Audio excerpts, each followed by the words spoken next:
రాధాకృష్ణ తొలి పలుకుల వెనక ఏదో దోపిడీదారుల కుట్ర దాగి ఉంది అంటున్నారు. ఏ రాబందులు దాగి ఉన్నారో పెట్టుబడులు కట్టుకథల విషపు రాతలతో రాధాకృష్ణ లేపినటువంటి తెరతో ఈ కథనాలు మొదలయ్యాయో ఖచ్చితంగా మేము విచారిస్తామంటున్నారు. రాధాకృష్ణ అవగాహన లేని రాతలు రాస్తున్నారంటూ విమర్శించారు. నేను ఆస్తులు కూడబెట్టడానికి రాజకీయాల్లోకి రాలేదని, సమాజంలో మార్పు కోసం పరితపించి రాజకీయాల్లోకి వచ్చానంటున్నారు. ఇప్పటికైనా ప్రజలకు తెలిసేలా నిజాలు రాయండి అంటున్నారు.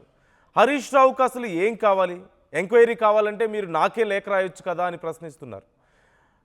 14 ఏళ్లలో జరిగిన సింగరేణి టెండర్ల విచారణకు తాము సిద్ధంగా ఉన్నారని, 2014 నుంచి ఇప్పటి వరకు జరిగినవన్నీ బయటకు తీద్దామంటూ ఆయన అంటున్నారు. తాడిచెర్ల నుంచి నైని వరకు అన్నిటిపై దర్యాప్తు చేద్దామంటున్నారు. సీఎం రాగానే చర్చించి విచారణకు ఆదేశిస్తామంటూ కూడా భట్టి చెప్తున్నారు. మనందరికీ తెలిసిందే నైని గనుల విషయంలో ఎంత పెద్ద రాద్ధాంతం జరుగుతుందో. ఓ పక్క ఈ బొగ్గు త్రవ్వకాలకు సంబంధించి ఈ టెండర్ల విషయంలో లేదంటే మిగతా అంశాల్లో అవినీతి జరుగుతోంది, దోపిడీ జరుగుతుందంటూ హరీష్ రావు లేఖ రాయడం, అలాగే ఏబిఎన్ రాధాకృష్ణ తన తొలి పలుకులో మాట్లాడినటువంటి మాటలన్నీ కూడా కావాలని ఇంకెవరికో బెనిఫిట్ జరిగేలా ఇక్కడ ఏదో కుట్రలు జరుగుతున్నాయంటూ భట్టి విక్రమార్క అంటున్నారు. అలాగే ఒకవేళ నిజంగా దీనికి సంబంధించి రికార్డ్స్ కావాలంటే, సైట్ విజిట్ రికార్డ్స్ కావాలన్నా, ఇంకే రకమైన రికార్డ్స్ కావాలన్నా నాకే డైరెక్ట్గా లేఖ రాయొచ్చు కదా. హరీష్ రావు కేంద్ర మంత్రి కిషన్ రెడ్డికి లేఖ రాయాల్సిన అవసరం ఏముంది? ఏది ఏమైనప్పటికీ ఆ లేఖ రాయడం, కిషన్ రెడ్డి రెస్పాండ్ అవ్వడం మేము స్వాగతిస్తున్నాం. ఎలాంటి విచారణకైనా మేము సిద్ధంగా ఉన్నామంటున్నారు. అసలు ఎవరో విచారణ చేయాల్సిన అవసరం ఏముంది? సీఎం వచ్చిన తర్వాత మేమే మాట్లాడి ఒక కమిటీని వేస్తాం, విచారణ చేయడానికి మేము సిద్ధంగా ఉన్నాం, ఏదైనా ఉంటే నన్ను డైరెక్ట్గా అడగొచ్చు కదా అని చెప్పి కూడా మాట్లాడుతున్నారు. అసలు బట్టి ఏమన్నారు? అటు ఏబిఎన్ రాధాకృష్ణ మీద, మరోవైపు హరీష్ రావు మీద ఏమన్నారో చూద్దాం. పెట్టుబడులు కట్టుకథలు విషపు రాతల రాధాకృష్ణ గారి తొలి పలుకులనే పేరుతో మొదలైనటువంటి కథనాలన్నీ ఒక తప్పుడు ప్రచారం, రాష్ట్ర ప్రభుత్వం పైన కావాలని నిందలు మోపటం, ఊహాగానాలతో కూడినటువంటి కథనాలు రాయటం, ఆ కథనాల్ని అల్లిపుచ్చుకుంటూ రోజుకు ఒక కథ వండి వార్చటం ఈరోజు జరుగుతాం.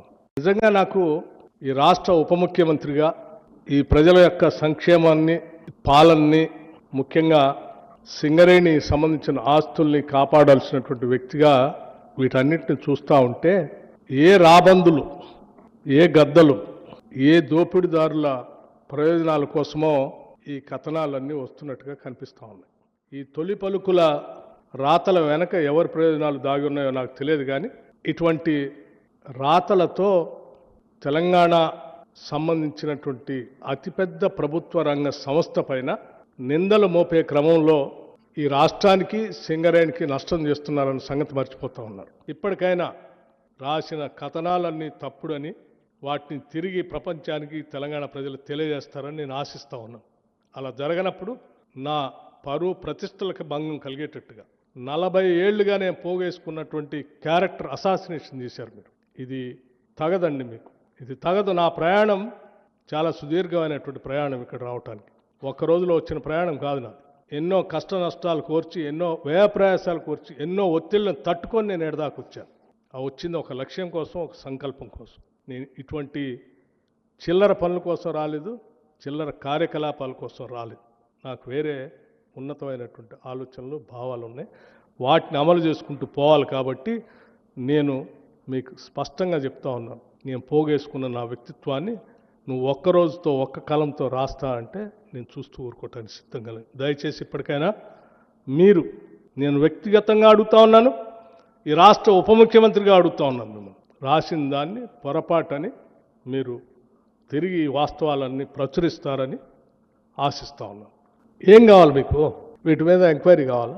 రైట్, మీరు వారికి వీరికి ఎందుకు రాస్తారు? నాకు రాయండి, నేను అందుబాటులో ఉన్నా కదా, నాకు రాయండి, మీకు ఏం కావాలో.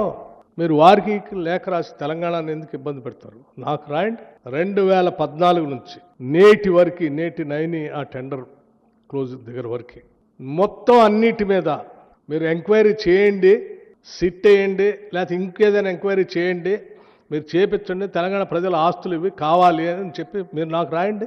నేనే డిప్యూటీ చీఫ్ మినిస్టర్గా ఈ శాఖని, బాధ్యత ఎనర్జీ శాఖను చూస్తున్న వ్యక్తిగా మా ముఖ్యమంత్రి గారు వాళ్ళ ఊళ్ళో లేడు, దావోస్లో ఉన్నారు. వారు రాగానే వారితో మాట్లాడి వారిని ఒప్పించి మొత్తం 2014 నుంచి ఇప్పటి వరకు జరిగినటువంటి కాంట్రాక్ట్స్, బిడ్స్, సింగరేణిలో జరిగిన ఈ అన్నిటిపైన ఇంక్లూడింగ్ తాడిచెర్ల ఓబీ కాంట్రాక్ట్తో సహా మాకేం అభ్యంతరం లేదు. ఇంక్లూడింగ్ తాడిచెర్లో జరుగుతున్న ఓబీ కాంట్రాక్ట్ ఎండిఓతో సహా వీటన్నిటిపైన నేనే మీరంటే నాకు గౌరవం, మీరు లేఖ రాయటం ఆలస్యం. ముఖ్యమంత్రి గారు రాగానే నేనే ఫస్ట్ అపాయింట్మెంట్ తీసుకొని పోయి వారి దగ్గర కూర్చొని వీటన్నిటి మీద ఎంక్వైరీ చేయాల్సిందే, మీరు చేస్తారా లేదని కూర్చుంటుంది. సో ఈ అంశానికి సంబంధించి మనం ఇంకా డీటెయిల్స్ తెలుసుకుందాం. అసలు ఇప్పుడు ఏం జరగబోతుంది అనేది మధు జాయిన్ అవుతున్నారు, మా ప్రతినిధి. మధు, లేఖ ఏదైనా ఉంటే నాకే రాస్తే నేనే సమాచారం చెప్తాను కదా, ఏదైనా ఉంటే నన్నే అడగొచ్చు కదా. కేంద్రానికి రాయడం, కేంద్ర మంత్రులకు రాసి అనవసరంగా ఇక్కడ తెలంగాణకి నష్టం చేయడం ఎందుకు అని చెప్పి భట్టి అడుగుతున్నారు. At the same time ABN Radhakrishna రాసిన అంశాలకు సంబంధించి, మాట్లాడినటువంటి అంశాలకు సంబంధించి కూడా చాలా సీరియస్ అవుతున్నటువంటి పరిస్థితి కనిపిస్తుంది. ఇప్పుడు ఏం జరగబోతుంది?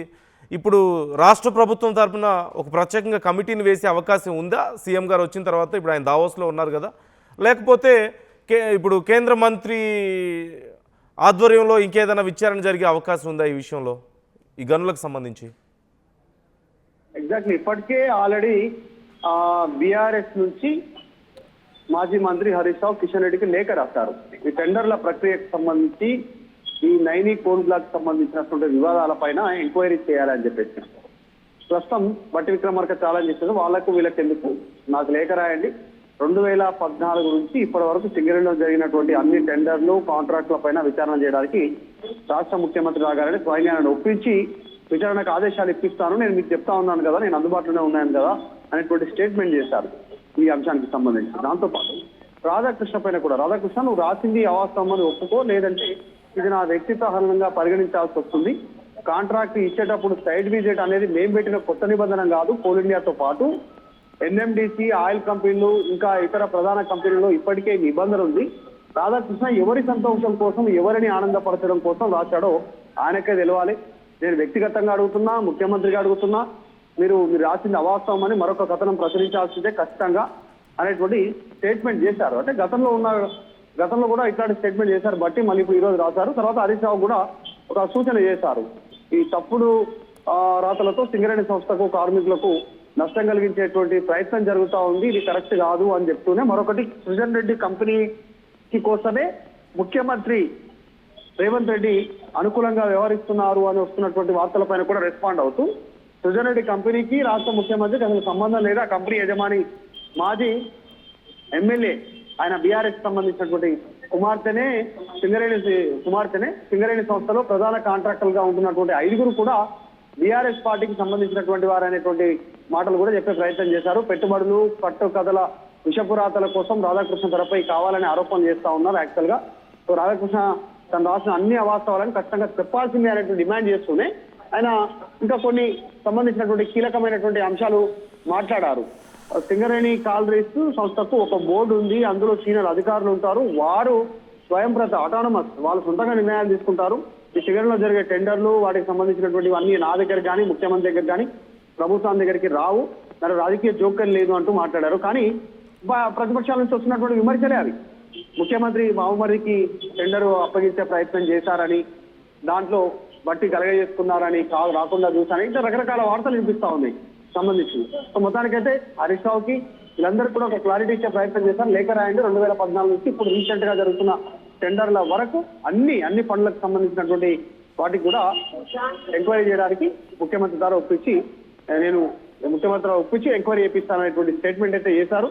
రీసెంట్ గా హరీష్ రావు ఇంకొక స్టేట్మెంట్ చేశారు. సింగరేణిలో ఎవరైతే కాంట్రాక్ట్ చేస్తా ఉన్నారో ఈ డీజిల్ సరఫరాను కూడా వాళ్ళకే అప్పగించారు, మరొక కుంభకోణానికి తెరలేపారంటూ హరీష్ రావు చేసినటువంటి వ్యాఖ్యల పైన కూడా బట్టి విక్రమార్క మాట్లాడుతూ అది 2022లోనే, అంటే బీఆర్ఎస్ అప్పటికి అధికారంలో ఉంది, అప్పటి నుంచి అదే విధానం ఉంది, మేము అదే కంటిన్యూ చేస్తున్నాం, మేము కొత్తగా పెట్టింది ఏం లేదు అనేటువంటి స్టేట్మెంట్ చేశారు. సో మొత్తానికి బట్టి విక్రమార్క చాలా స్పష్టమైనటువంటి కామెంట్ చేశారు. అటు రాధాకృష్ణ పైన, హరీష్ రావు పైన, మీరు డైరెక్ట్ గా లేఖ నాక రాయండి అంటూ హరీష్ రావుకి, మీరు రాసింది తప్పు అంటూ మరో వార్తా కథనాన్ని ప్రశ్నించాలంటూ రాధాకృష్ణని టార్గెట్ చేస్తూ బట్టి ఈరోజు మాట్లాడారు. యా, అంటే ఇప్పుడు దీని కాన్సిక్వెన్సెస్ ఎలా ఉండే అవకాశం ఉందంటారు మధు? అంటే సీఎం వచ్చిన తర్వాత ఏం జరుగుతుందంటారు? నిజంగానే బట్టి చెప్పినట్లుగా రాష్ట్ర ప్రభుత్వం నుంచి ఏదైనా ఇనిషియేషన్ ఉంటుందా ఈ విషయంలో? అంటే ముఖ్యమంత్రిని కలిసి ఒప్పిస్తాను విచారణకు అనేటువంటి ఉప ముఖ్యమంత్రి చెప్తా ఉన్నారు. ముఖ్యమంత్రి ప్రజెంట్ దావోస్ లో ఉన్నారు. అక్కడ పెట్టుబడులకు సంబంధించినటువంటి సమ్మిడి జరుగుతూ ఉంది. రాష్ట్రంలో పెట్టుబడులు పెట్టడానికి కొన్ని కంపెనీల్లో ఒప్పందం చేసుకుంటున్నారు టీం అంతా కూడా. అటు నుంచి నెక్స్ట్ ముఖ్యమంత్రి విదేశీ పర్యటన ఉంది, మరొక విదేశీ పర్యటన ఉంది. అటు నుంచి ఒక యూనివర్సిటీలో ఒక వారం రోజులు కోర్సు చేయడానికి వెళ్తా ఉన్నారు. ఫిబ్రవరి ఫస్ట్ వీక్ లో లేదంటే ఫస్ట్ వీక్ తర్వాత ముఖ్యమంత్రి వచ్చే అవకాశాలు ఉన్నాయనేటువంటి వినిపిస్తా ఉంది. ఇంకా అఫీషియల్ షెడ్యూల్ పూర్తి స్థాయిలో రావాల్సినటువంటి అవసరం ఉంది. కొంచెం అటు ఇటు అయినా కూడా కొంచెం లేట్ అయ్యే పరిస్థితి ఉంది.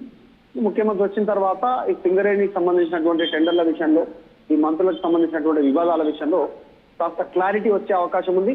మరి ఏం జరుగుతుందో చూడాలి. బట్టి మాత్రం ఈరోజు క్లారిటీ ఇచ్చే ప్రయత్నం చేశారు. వ్యక్తిగత ప్రయోజనాల కోసం సింగరేణి పైన తప్పుడు వార్తల కథనాలు ప్రచారం చేస్తా ఉన్నారు. ఇది ఒక యుద్ధంగా మారే పరిస్థితి అయితే కనిపిస్తా ఉంది ఫ్యూచర్ లో. మరి రాధాకృష్ణ తిరిగి సేమ్ వార్తా కథనం రాసి పైన ప్రచురిస్తారా, రాసింది తప్పని రేపు హరీష్ రావు రెస్పాండ్ అయ్యి బట్టికి లేఖ రాస్తారా 2014 నుంచి ఎంక్వైరీ చేయమని? ఎందుకంటే 2014 నుంచి బీఆర్ఎస్ అధికారంలో ఉంది కాబట్టి రాస్తారా రాయరా కాస్త చర్చ అయితే జరుగుతూ ఉంది. చూడాలి బీఆర్ఎస్ స్పందన ఎట్లుంటుందో దీంట్లో. Right. Thank you Madhu, thanks for the details. మొత్తం మీద భట్టి చాలా సీరియస్గా రియాక్ట్ అవుతున్నారు. ఏబిఎన్లో వచ్చినటువంటి కథనాల మీద అయినా సరే, హరీష్ రావు లేఖ రాయడం పట్ల అయినా సరే, ఏదైనా ఉంటే నన్నే అడగాల్సింది కదా. సీఎం వచ్చిన తర్వాత ఖచ్చితంగా ఈ విషయం మీద మేము ఏదో ఒకటి చేస్తాం, ఒక యాక్షన్ తీసుకుంటాం అన్నట్లుగా మాట్లాడుతున్నారు.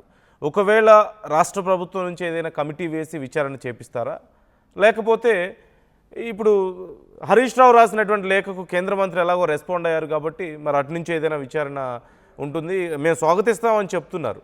కానీ ఎంతవరకు వెళ్తుంది ఈ విచారణ, ఏదైనా జరుగుతుందా దీని మీద అనేదే చాలా కీలకమైనటువంటి అంశంగా మారింది. అయితే ఈ సందర్భంలో హరీష్ రావు మళ్ళీ కౌంటర్ ఇచ్చారు. అంటే ఇప్పుడు మాట్లాడిన మాటలు కాకపోయినా గత 2-3 రోజుల్లో జరుగుతున్నటువంటి చర్చకు హరీష్ కౌంటర్ ఇచ్చారు. కేవలం నైని ఒక్క విషయంలోనే మీరు ఎందుకు టెండర్లు క్యాన్సిల్ చేశారు, మరి చేస్తే అన్నీ క్యాన్సిల్ చేయాలి కదా అని చెప్పేసి అడుగుతున్నారు. దానికి సమాధానం చెప్తూ గత 14 ఏళ్లలో జరిగినటువంటి మొత్తం అన్ని రికార్డ్స్ని పరిశీలిద్దాం, పూర్తి స్థాయిలో విచారణ చేద్దామంటూ ఇప్పుడు భట్టి అంటున్నారు. మొత్తం మీద ఈ బొగ్గు గనులకి సంబంధించిన ఈ అవినీతి అనే అంశం విషయంలో చాలా పెద్ద రాద్ధాంతమే జరుగుతుంది.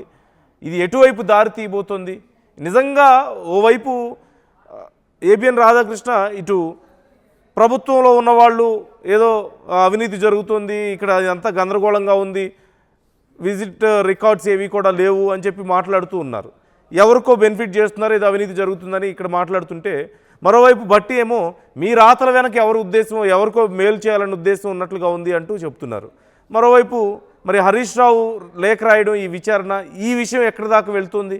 ప్రభుత్వం చూస్తుంటే ఖచ్చితంగా రేవంత్ రెడ్డి దావోస్ నుంచి వచ్చిన తర్వాత మాట్లాడి ఒక కమిటీని వేసే ఆలోచనలో ఉన్నట్లుగా కనపడుతుంది.